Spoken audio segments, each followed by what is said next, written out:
Hi, my name's Phil. I like talking about politics, and in this video, I like to take a look at the grand speech that Boris Johnson gave on his second main 2019 general election campaign promise, that of levelling up Britain. I'd like to pick out a few things that he said in 2019, well, one thing in particular, and what he's now said a year and a half later, and wonder, what on earth was he on about? But first, if you'd like to be notified of daily news and politics, please subscribe to the channel and click the bell notification icon. So the first thing to note is the way the speech itself was presented. Now, granted, we long ago gave up hope that Boris Johnson was ever capable of delivering a coherent message. But this one took the biscuit.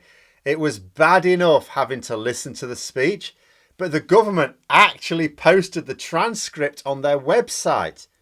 It's still there. No one has actually put their hands up and said, I think we should remove this. I'll link it in the description. It's like something the orange one would have said, only we've actually published it word for word. See, the problem with waffle is that it looks even more tragic when you read it than when you listen to it. Someone who's quite good at waffling, like Boris Johnson, he is very effective as an orator in many ways. You can sort of listen to it and they will get away with it, but you cannot write this stuff down. But anyway, in terms of the content, it followed a similar pattern to his general election campaign. After all, why not? It worked then, has a good chance of working now. He went on about the terrible inequalities in Britain. You know, such as a man in Blackpool or Glasgow having a life expectancy of 10 years less than someone in, say, Rutland. He listed all of the aspects of life that have gotten much worse since the Conservatives took power. All of the inequalities that have massively widened while his party has been in power. Now, if you tidied up the quality of the language, this would actually have made the start of a good speech for the Labour leader. Yet here it was being delivered by the Conservative Prime Minister, not Labour leader of the opposition. And as part of the well-trodden line of fascists from the past century, in order to hide what you're up to, you must attack it with all your might. So by attacking inequality, Boris Johnson spent ages attacking inequality. People become convinced that he's trying to deal with it. After all, why would he go to such lengths to attack it if he wasn't really committed to dealing with it? You know, therefore they will find it harder to believe someone else when they point out, actually, he's making it worse. Oh, but he says it's really bad. He wants to do something about it. Yeah.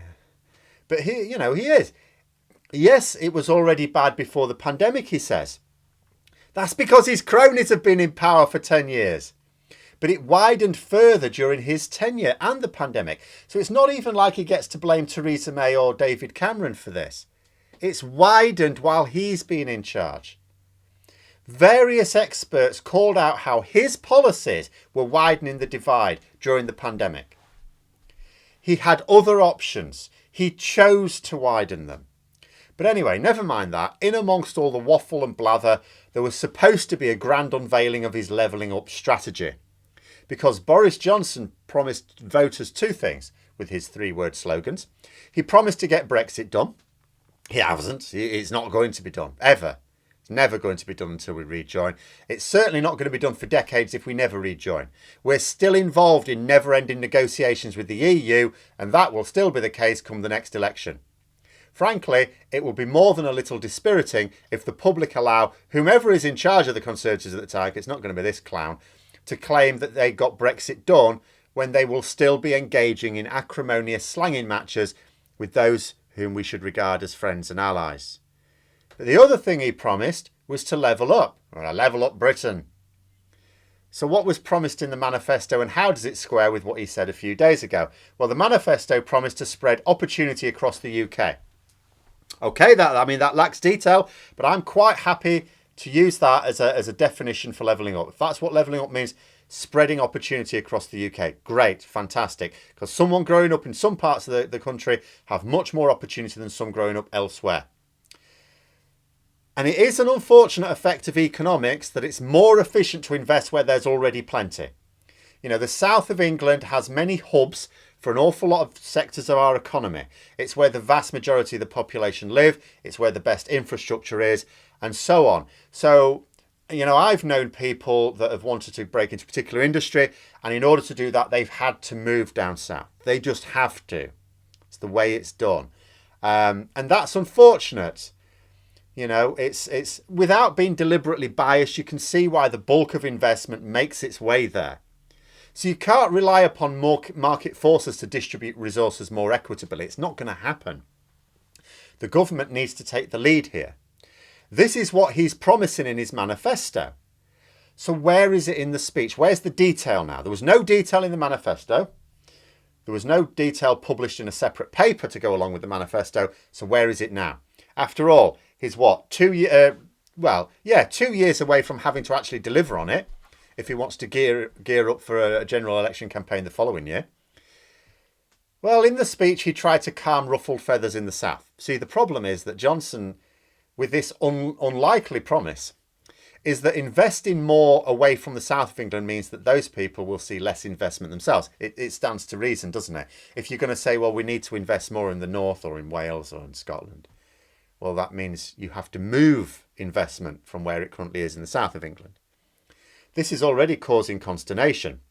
It was one reason given for the Conservatives losing support in their blue wall, culminating with Labour taking a council seat right in their backyard, and then the Lib Dems taking what was a safe Tory seat in a recent by-election. Even if Johnson actually intended to keep his levelling up promise, he can't do so without moving investment from those heartlands. So he used part of the speech, for those whose ears weren't bleeding by this stage, and there was more to come, to say that actually that drop in investment would be a good thing. You know, it'll cool the house prices down, he said. The problem with that argument is that it's relevant to young people who can't get on the housing ladder, of course, absolutely. But they tend not to vote Tory. Tend not to vote at all, unfortunately, but tend not to vote Tory, certainly. Their voters tend to be middle-aged or elderly homeowners who might not mind at all the value of their property climbing ever higher. I've known more than a few people benefit from this, rack up massive equity in their southern property, sell up, move to the civilised north where you can buy an absolute stonker of a house for the same money. In fact, for much less money, and you can pocket the difference. But the general idea was probably right. There can be no levelling up programme if it triggers a civil war in his own party between the northern MPs who want it and the southern MPs who want none of it. But that's still not a plan. That's just attempting to calm down those who will lose out by trying to fool them that they'll actually gain out of it. Other things he promised. He promised £50 million for new football pitches, which is a little bit of a cheek when his party has been selling them off over the past decade. Also, this wouldn't come close to replacing the number of pitches lost. See, I was having a look at this. I reckon you could make about 100 new football pitches with that, if they were serious about this. I suspect they're not. I strongly suspect we will not have 100 new football pitches come the next general election. But in theory, you could get that. But we've lost 700 since the Tories came to power. And this is where I would like Labour to step things up. Boris Johnson is making a clear habit of promising to reverse Tory cuts, but only partially. Yes, you can go on the fact that he's not keeping his promises. Absolutely do that. But also, just take the promise at face value. Explain how it's less than we had under Labour still. It lacks ambition. Boris Johnson keeps talking about recruiting 20,000 new police officers, but police officer numbers have been cut by 21,000 since Labour were last in power. And also the population's risen, so actually we'd have had even more if Labour had remained in power. So even his promise, which won't be kept, but even if you believe it will be kept, that's still worse off than under Labour. He's promising money for about 100 football pitches, you'd work out, because he needs to get football fans back on side. That will have been a promise that was just made up on the spot. But that will still be a net loss of 600 pitches. In fact, it'll be a net loss of more than that because we won't get 100 pitches out of that. That'll be just, he'll just be saying it and then he'll give the money to his mates like he always does. He says he's going to build 40 new hospitals, which is another fiddle because what it actually means is just rebuilding existing ones. The buildings apparently in a bit of a shocking state. So we're not actually going to get 40 new hospitals at all. What he means is 40 new buildings. But even if it were 40 new hospitals, that would still not compensate for the closure of vital services or loss of hospital beds since the Tories came to power either. If you were to look at how many hospital, come the next general election, how many hospital beds have we got in the country? How many did we have under Labour? And we've got a growing population. We should have way more. We'll have less. You know, I really wish Labour would counter every one of these promises, not just with pointing out how they're not being kept, but with an explanation as to how, even if they were kept, it still represents a net loss compared to a Labour government. But with the exception of funding for an expanded rail network, which is in a certain amount of chaos and can't actually be linked to any likely boost to the economy with the current plans because they keep scaling it back where it might do some good, I didn't hear him talk about anything that would redistribute opportunity around the country. You know, even if I were to be charitable and ignore the fact that Brexit is shrinking our economy and so shrinking the overall amount of opportunity, there was no plan to move any from the south of England outwards. He talked about possible plans as if he was mulling it over while he talked. Again, another trick that the orange one used to play. You know, like, should we inject bleach?